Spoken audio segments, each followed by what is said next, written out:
Hi friends, welcome to the UPSC PCS forum. आज हम Mughal empire के एनसीईआरटी एमसीक्यू में 31 नंबर क्वेश्चन से देखेंगे। इसके पहले हमने 30 नंबर क्वेश्चन तक कंप्लीट कर लिया था और इसके पहले हमारा एंशिएंट जो हिस्ट्री है उसको हमने कम्प्लीटली एनसीईआरटी से कंप्लीट कर लिया। अगर आपने नहीं देखा तो आप ज़रूर उसको जाकर देखिए, बहुत अच्छे से आपको पता चलेगा कि आपको एनसीईआरटी पढ़ना कैसे, उससे कैसे क्वेश्चन बन सकते हैं और एनसीईआरटी पढ़ने में मज़ा आएगा, आपको कॉन्फिडेंस आएगा।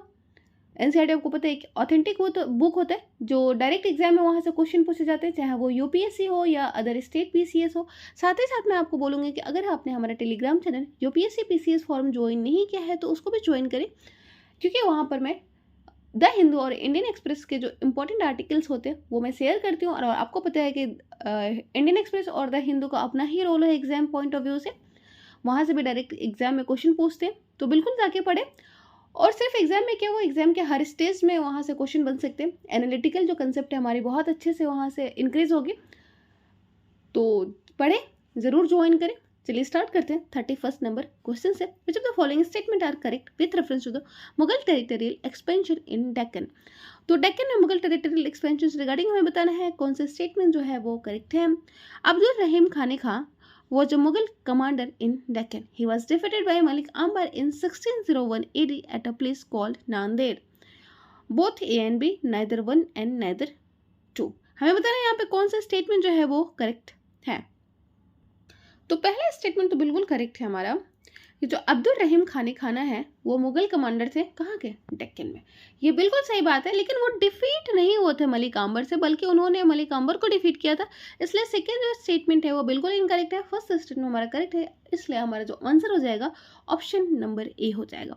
ठीक है, एक बार हम इसके एक्सप्लेनेशन में देख लेते हैं कि अब्दुल रहीम खान कौन थे। वो मुगल कमांडर थे, कहाँ के, डेक्कन के थे।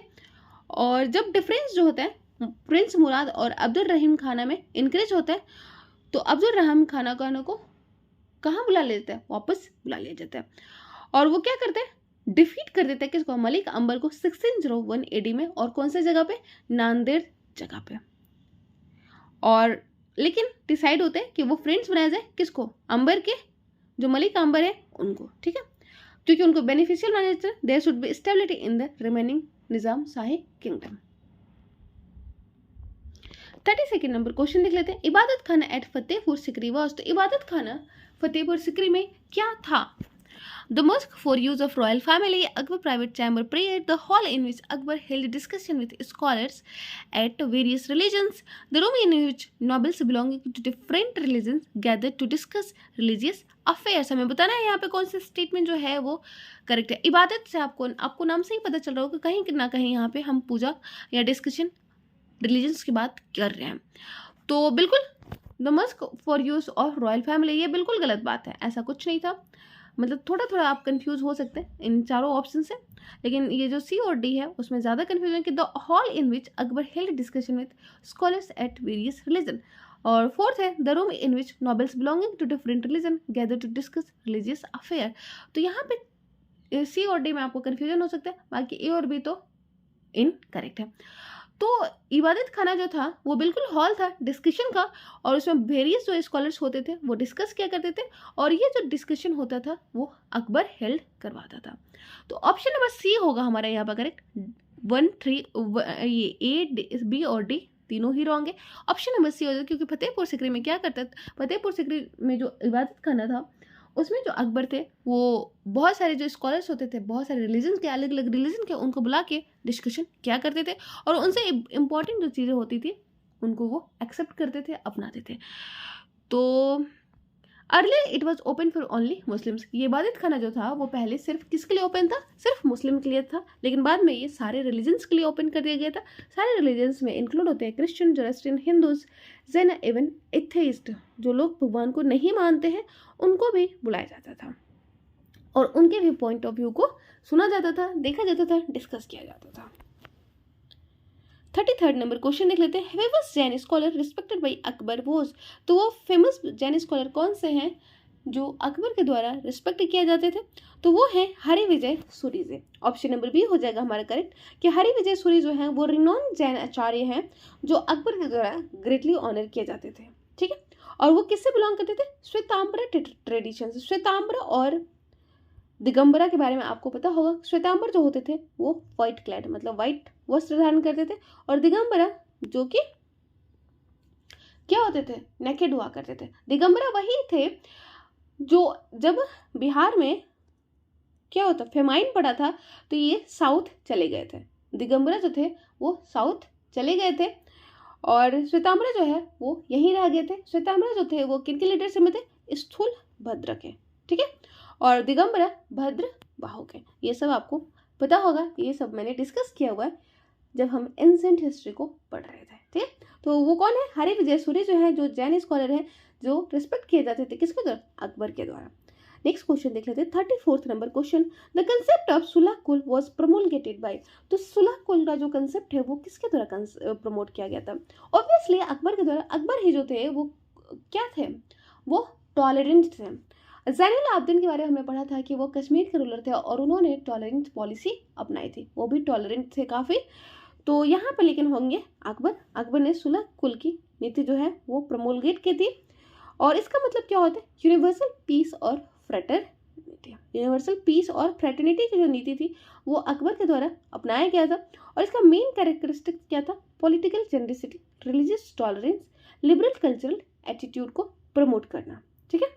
और ये कंसेप्ट किससे धारण मतलब लिया गया था, सूफी मिस्टिक जो प्रिंसिपल होते थे, सूफी सेंट जो थे वो मेनली किससे बिलोंग करते थे, मुस्लिम इस्लाम रिलीजन से ही बिलोंग करते थे, ठीक है। 35th नंबर क्वेश्चन देख लेते हैं, which of the following social reforms were not initiated by the Akbar. तो कौन सा सोशल रिफॉर्म है जो अकबर के द्वारा इनिशिएट नहीं किया गया था, he abolished female infanticide, he imposed pilgrimage tax on all the subject irrespective of religion, he ban forceful sati, widow marriage was legalised. हमें बताना है यहाँ पे कौन सा स्टेटमेंट जो मतलब कौन सा क्या बोलते हैं रिफॉर्म्स जो है वो अकबर के द्वारा इनिशिएट नहीं किया गया था।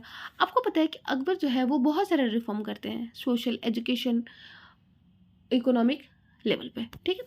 पहला जो है वो करेक्ट नहीं है, क्योंकि ऐसा कुछ इनिशिएट नहीं किया गया था अकबर के द्वारा कि उन्होंने एबोलिश नहीं किया था फीमेल इन्फेंटिसाइड्स को, ये रॉन्ग है। सेकेंड स्टेटमेंट ये भी रॉन्ग है कि ऑल मतलब पिलग्रिमेज टैक्स लगाते थे इरिस्पेक्ट ऑफ द रिलीजन, ये भी रॉन्ग है।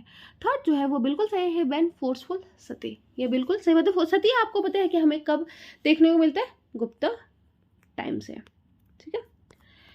विडो मैरिज वॉज लीगलाइज्ड, ये बिल्कुल सही बात है। तो थर्ड और जो फोर्थ है वो इनिशिएट हुआ था अकबर के पीरियड में, फर्स्ट और सेकंड जो था वो इनिशिएट नहीं हुआ था, इसलिए हमारा जो करेक्ट आंसर होगा 1 और 2 होगा, क्योंकि यहाँ पे पूछा जा रहा है कि वो कौन सा इनिशिएशन है, रिफॉर्म्स है वो इनिशिएट नहीं किया गया था अकबर के द्वारा। देख लेते हैं एक बार अकबर के द्वारा क्या क्या इनिशिएट किया गया था।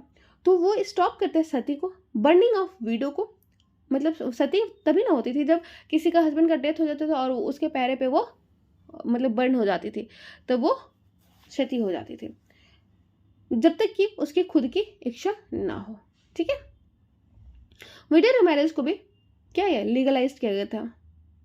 He was against anyone having more than one wife unless the first wife was married, और वो इसके अगेंस्ट भी था कि अगर किसी के पास एक से ज़्यादा, पॉलीएंड्री के अगेंस्ट था कि मतलब किसी व्यक्ति के अगर एक से ज़्यादा वाइफ है तो उसके अगेंस्ट है। लेकिन एक से ज़्यादा वाइफ तभी हो सकती है जब पहली जो वाइफ है वो क्या हो, इनफर्टाइल हो, ठीक है, बैरन हो।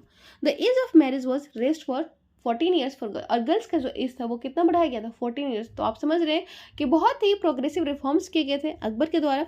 और 16 जो था वो बॉयज़ के लिए था। वाइन और स्प्रिट का जो सेल था उसको भी प्रोहिबिट कर दिया गया था। 36 नंबर क्वेश्चन देख लेते हैं, which of the following statement is are incorrect. तो कौन सा स्टेटमेंट जो है वो इनकरेक्ट है, Akbar try to fix the age of marriage for boys and girls, Akbar gave freedom to girls to marry at their own will and not under the parental pressure।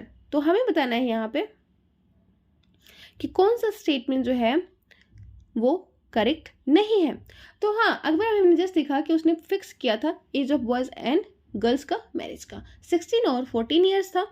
Akbar ने मतलब ऐसा कोई भी एविडेंस देखने को नहीं मिलता है जहाँ पे जो लड़कियाँ थी वो अपनी मर्जी के अकॉर्डिंग शादी कर सकती थी विदाउट एनी पेरेंटल प्रेशर। तो ऐसा कोई भी एविडेंस हमें देखने को नहीं मिलता है, इसलिए जो सेकंड स्टेटमेंट है वो इनकरेक्ट हो जाता है। ऑप्शन नंबर फर्स्ट हो जाता है, ऑप्शन बी हमारा हो जाता है करेक्ट आंसर। अब हम देखेंगे जहांगीर के रिगार्डिंग उसने क्या क्या किए थे, उनके रूलिंग पीरियड के रिगार्डिंग हम देखेंगे। Consider the following statement with reference to the rebellion during the period of Jahangir. तो इसके रिगार्डिंग हम बता रहे हैं कौन सा स्टेटमेंट जो है वो इनकरेक्ट है, कौन से रिबेलियंस थे जो जहांगीर के पीरियड में थे। Both Khusro and Khurram revolted against Jahangir. Both of them were killed by Mahabat Khan general of Jahangir. हमें बताना है यहाँ पे कौन सा स्टेटमेंट जो है वो करेक्ट है। तो खुसरो जो थे वो एल्डेस्ट सन थे किसके, जहांगीर थे, और उन्होंने रिवोल्ट किया था किसके अगेंस्ट में, जहांगीर के अगेंस्ट में, और वो डिफीट हो जाते जहांगीर के द्वारा बैटल में, कहाँ पे, लाहौर में। और दूसरा है खुर्रम।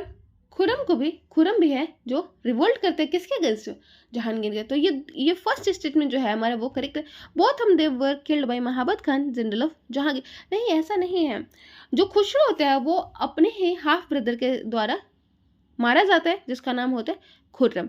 तो सेकंड स्टेटमेंट जो है हमारा इनकरेक्ट हो जाता है, इसलिए हमारा ऑप्शन जो बी हो जाएगा वो इनकरेक्ट हो जाता है। खुर्रम को ही क्या कहा जाता है, खुर्रम का जो बचपन का नाम है वो क्या रहता है, वो खुर्रम किसका बचपन का, शाहजहां का बचपन का नाम रहता है। और शाहजहां और खुसरो दोनों ही रिवोल्ट करते हैं किसके अगेंस्ट में, जहांगीर के अगेंस्ट में। खुसरो मारा जाता है खुर्रम के द्वारा। खुर्रम का होता है जहांगीर मतलब शाहजहां होता है जो रिवोल्ट करता है 1622 एडी में। और his rebellion distracted the empire for 4 year. और उसकी मतलब इसमें वो क्या करता है, कंधार को लॉस हो जाता है। और वो रिवोल्ट जो होता है वो किसके इन्फ्लुएंस में होता है, नूरजहां के इन्फ्लुएंस में आके वो रिवोल्ट करता है।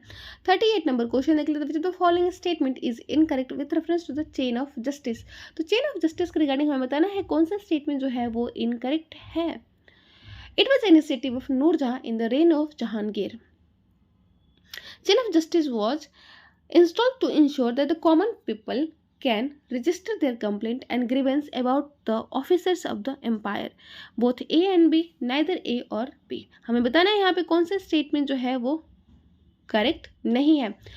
तो जो चेन ऑफ जस्टिस का जो कंसेप्ट था, वो इनिशिएटिव जो था वो जहांगीर के द्वारा लाया गया था, ना कि नूरजहां के द्वारा, इसलिए हमारा पहला स्टेटमेंट ही इनकरेक्ट हो जाता है। और चेन ऑफ जस्टिस क्या इंस्टॉल किया जाता था, और इसका मेन क्या था, जो कॉमन पीपल थे वो अपने रजिस्टर कर देते थे कंप्लेंट को और ग्रीवांसेस को about the officer of the empire, ठीक है, और फिर उनको जस्टिस देने की बात की जाती थी। तो ऑप्शन बी जो हो जाता है हमारा करेक्ट हो जाता है, ऑप्शन ए हमारा इनकरेक्ट हो जाता है। और ये कहाँ पर इंस्टॉल किया गया था, ये आगरा फोर्ट में इंस्टॉल किया गया था।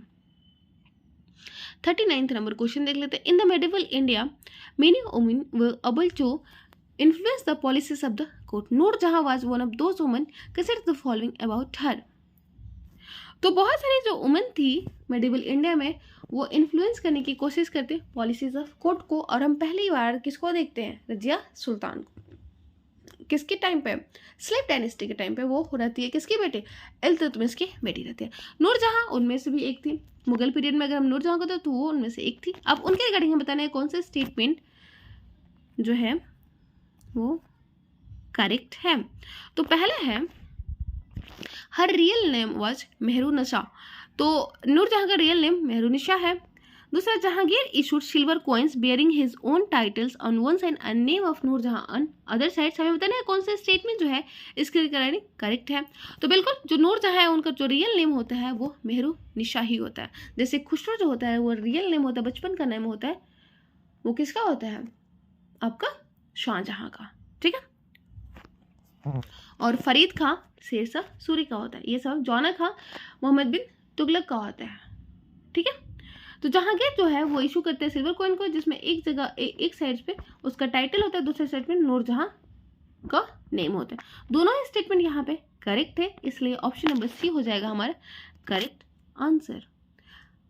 वो जो नूरजहां होती हैं जिनका नाम मेहरुनिशा भी होते हैं, वो शादी करती हैं जहांगीर से। उनके पति का जब डेथ हो जाता है उसके बाद विद टाइम हर इन्फ्लुएंस जो होता है वो इंक्रीज हो जाता है मुगल कोर्ट में।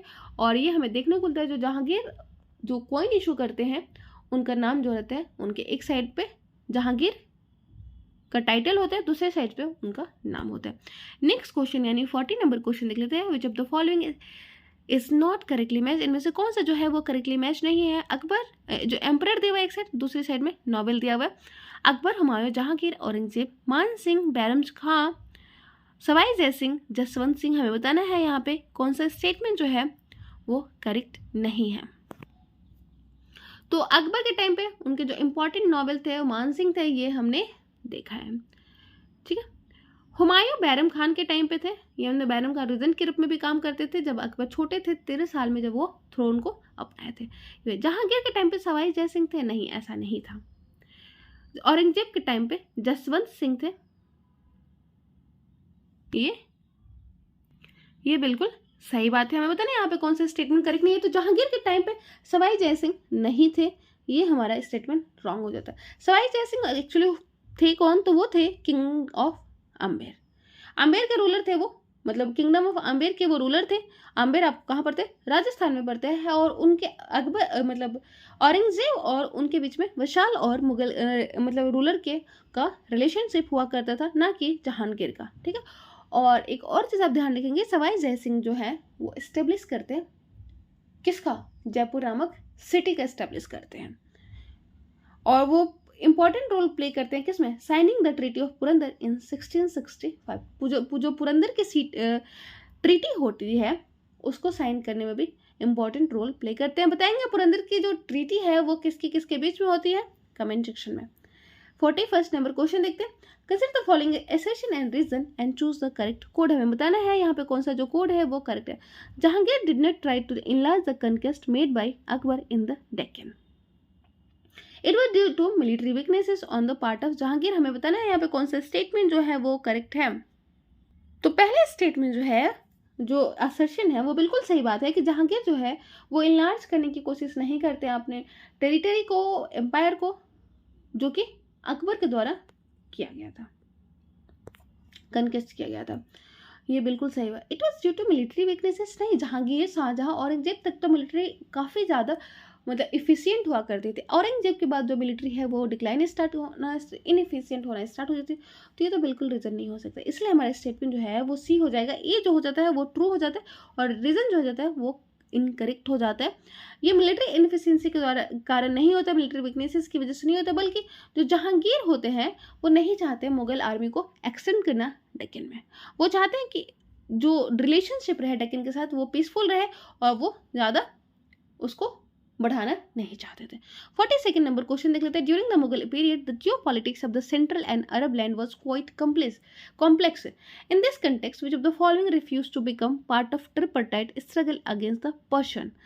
तो इनमें से कौन जो है वो ट्रिपरटाइट स्ट्रगल का पार्ट नहीं बनना चाहते पर्शियन के अगेंस्ट में, जो कि जियोपॉलिटिक्स थी अरब सेंट्रल और अरब लैंड का उस टाइम में बहुत ज़्यादा कॉम्प्लेक्स हो जाती है। और इसी कंटेक्स्ट में कौन जो है वो ट्रिपरटाइट स्ट्रगल का पार्ट नहीं बनता है। तो वो कौन है, मुगल्स, ऑटोमन और उज़्बेक्स।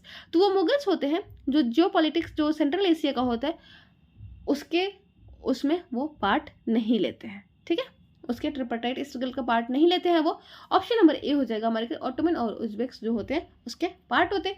एक और ट्रिपरटाइट स्ट्रगल के बारे में हमने पढ़ा था, किसके पाला प्रत्याहार और राष्ट्रकूट के रिगार्डिंग कन्नौज के लिए। ठीक है, कन्नौज जो कि ये यूपी में पड़ता है और उसका जो नाम है वो काने कुब्ज भी होता है, ये भी आप ध्यान में रखेंगे।